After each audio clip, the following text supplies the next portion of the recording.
Hello everyone! Today we are going to take a look at the fourth form that we can use to graph parabolas called the focus and directrix form. You're going to need that outline of notes that you picked up as kind of your guide on what to fill in here as we go along. So hopefully you picked up one of those and have that in your notes. Every parabola has two key things that we haven't really talked about up to this point. Inside the parabola's curve, like you see here, this black dot is marking what's called the focus. The focus is a point that's on the inside of the parabola. And then every parabola also has a line on the outside, like this green line here, called the directrix. Every point on the parabola, each little blue dot here, if I were to take a ruler and measure how far that blue dot is from the black one, the black focus point, and how far it is down to that directrix line, each time I measure from blue dot to focus, blue dot to directrix line, those measurements would all be equal.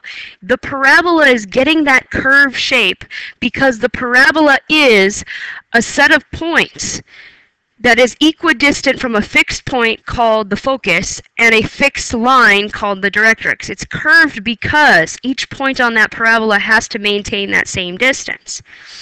Up to this point, we haven't really drawn in the focus and directrix. We haven't used it because we didn't have a form that kind of made that available. But today we're going to take a look at that form.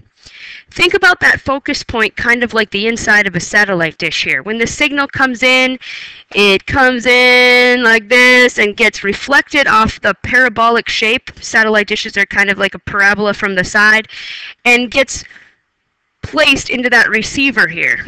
Down here, all the signals come in, get gathered by the dish, and reflected into this receiver. That receiver is kind of like the focus point for our parabola, okay? It's that focus spot on the inside of the parabola's curve. So when we think about these things, there's some key things to know. You have this part in your notes already. That's just kind of what we talked about. But there's also some key things to look for. Focus and directrix form looks different than the other forms that we've been working on. Today, our parabolas are going to have a vertex always at 0, 0. Eventually, we'll start moving them, but for today, the vertex will be at 0, 0. If the form looks like this, where it's x squared equals 4 something p and a y, the parabola is going to open up or down. Key things to write in your notes: if p is positive, the parabola is going to open upwards. If p is negative, the parabola is going to open downwards. The up and down parabolas we're used to. We've been graphing these already, where the x was squared and it was in standard form, or it was in vertex form, or it was in intercept form. X squared is nothing new to us. Opening up and down parabolas are nothing new. However, we could have parabolas that we need to graph that have a y squared. Y squared equals 4px is one that would open left or right. So for the first time, our parabolas are going to go either to the left side or the right side, depending on what that equation looks like. P is positive, it opens to the right. If P is negative, it opens to the left. These are the key things you need to make sure are in your notes and make sure that you're writing down. We're going to do a few examples of what this looks like and all the key features that we continue to find on parabolas. But for the first time, we're going to be looking for that focus and directrix to kind of guide us as to what's happening. Okay, another thing to keep in mind, and I'll kind of scoot my counter over here out of the way, is P represents something. P is the number of positive or negative units, so it's a distance from the vertex to the focus. So P represents a distance, how far that focus point is, like the inside of the satellite dish, from the vertex point that we're used to finding. So think about that as we go about graphing these things. Okay, here's our first example. Example 1, we're going to graph negative 4y equals x squared. We're going to identify a bunch of key features, what the P is, how it opens, closes, focus, directrix, vertex, axis of symmetry, domain, range, everything that we're used to finding, except now this new P and focus and directrix becomes something new to us. And of course, we're going to go ahead and make a graph of this. So if I look at how this equation starts, it's negative 4y equals x squared. Well, most of the time I like whatever is squared to come first. So I'm just going to rewrite this as x squared equals negative 4y. Just kind of make the left and right side switch around here. Now if I take a look at that, I see that because the x is squared, I know that this is going to be a parabola that opens up or down. X squared is going to continue to open up or down. And I also see that I have a negative 4 in front of the y, which is kind of different than what we've had before. So we're going to graph this guy using focus and directrix form. Focus and directrix form says that we should have something like an x squared equals 4p than a y. Well, I don't have that in my form. I have negative 4y. So what I need to do is turn this form into something that looks like focus and directrix form so I can get the key features and make the graph rather quickly. So I'm going to keep the x squared where he is because he already matches the form. But the form says I need to have the number 4 and then something and then the y. That something is the p thing that's in the equation or in the formula. Well, my equation had a negative 4. And I need it to be 4 times something. What is that something that I would need to fill in there in order to continue to have a negative 4? Negative 1, because 4 times negative 1 makes negative 4. So by filling in that negative 1, that's going to help me figure out some key things and help me make this graph. So over to the left-hand side here of all these key features, we just figured out that p is negative 1. And because p is negative here, and we know it opens up or down, that's telling me that this guy right here is going to open down, because that p-value is negative. So I know this parabola is going to go down.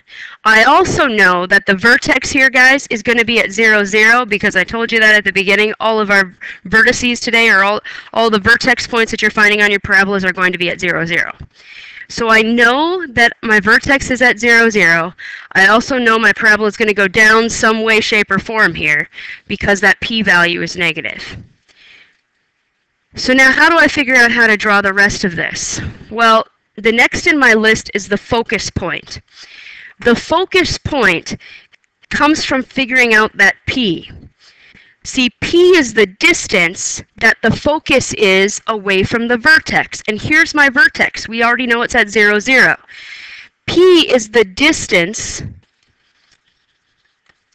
the focus point is from the vertex. So if I know that focus point is 1 unit, because it's a distance, away from the vertex, and I know it goes down, I'm going to go ahead and draw in that focus point 1 unit down from my vertex. Here's my focus point. My parabola is going to sort of curve or wrap around that focus point. So right now I know that my focus is at 0, negative 1. Now my directrix line is also going to come from figuring out that p. If my focus is 1 unit below the vertex, and my directrix line is 1 unit above the vertex. So this line represents that directrix line that's a part of the parabola graph. This line would be the line y equals 1, because it goes through the y-axis at 1. And now we should probably sketch in our parabola here. Now I know the vertex, but I need to get 2 side points.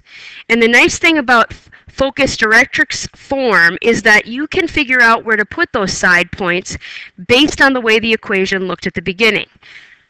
Remember we had a negative 4 in front of that y? That represents the focal width. How far apart are the 2 sides of the parabola? How wide is this parabola through the focus? So my parabola has to have a width of 4. We wouldn't use negative because it's a distance, but 4. My parabola needs to be 4 units wide through the focus. So I'm going to take my focus point here, which I have in blue, and I'm going to try to figure out how wide or where I should put my 2 side points in order to make a width of 4. If it's a width of 4, then I need to go 2 units on either side of my focus, and now my parabola would be 4 units wide. So I'll sketch in the sides here, and there's my parabola. Okay, there he is. There's his picture. The axis of symmetry, again, still going through the middle of the parabola where I would fold it in half. I would fold it in half through 0, going through the x-axis, so my axis of symmetry is x equals 0. This parabola looks like any other standard parabola that we've done, opening up or down, so my domain is still going to be all reals, and my range is going to be a description of what the y values are doing. The y values looks like 0 is the high point there, and everything's below it, so y values are less than or equal to 0. So this is what the focus and directrix form makes us do. Figure out P so we can use that distance to put the focus point in there, and figure out how wide the parabola is based on that focal width number that we start with there in front of the y in this case, and helps us figure out those two side points. So focus and directrix form, this is what we're going to be looking at. Let's do another example. Second example. Y squared equals 20x. We're going to continue to identify all these key features here. Domain, range, and of course make a beautiful picture. So when I first look at this form, I'm noticing that this time the y is squared. Because the y is squared, that's telling me that this parabola is either going to open to the left side or the right side. We've never had a sideways going parabola here, and now we do. Okay, so now my parabola is either going to go this way or this way because the y is squared, not the x. So how do we figure out how to draw this parabola? Remember still, our vertex is going to be at 0, 0 for the time being today, so I'm going to fill that in right away. Now we know that every form for focus and directrix will start with something squared. We have y squared there, and we need a 4p number and then the x. What number needs to go where that p or that empty space is in order to maintain my 20 that I started with? That p-value needed to be a 5 because 4 times 5 is still 20. So my p-value is 5. And remember, p represents the distance that the focus point is away from the vertex. So p equals 5 tells me my focus is 5 away from the vertex. Okay, so 5 is our magic number here. Now, which way do we go? Do we count 5 up, 5 down? Nope, because this parabola doesn't go up or down. This parabola goes left or right. So we need to count 5 to the left or 5 to the right. Because the 5 is positive, we are going to count 5 to the right. So right here is where my focus is going to be located. So my parabola is going to wrap around the focus like this. But how wide do I make him? Well, I make him as wide as my equation said to start. This equation was y squared equals 20x. 20 represents the focal width. So how wide it is through the focus. So if it's got to be a 20 unit wide parabola, that means I got to go 10 units above the focus, 10 units below the focus, and that's how wide my parabola is. So my side points, woo, go more like that. Okay, so I have the vertex in 0, 0. I drew the focus in on the inside. The only thing that's missing here in our picture is the directrix line. If the focus is 5 away here, the directrix is 5 away on the other side. So I'll go ahead and sketch him in like this. And now we should be able to answer key features here about our graph. So which way does this parabola open? This parabola opens to the right. And again, we knew that because the p was 5, positive 5.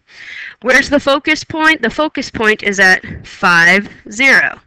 Where's the directrix line? The directrix line looks to be going through negative 5 on the x-axis, so x equals negative 5. The axis of symmetry now. The axis of symmetry is where we would fold this parabola in half. Remember, if I fold him in half, I'd be folding him along this way now. So not x equals something, but y equals something. Y equals 0. I'd be folding him through 0 on the y-axis.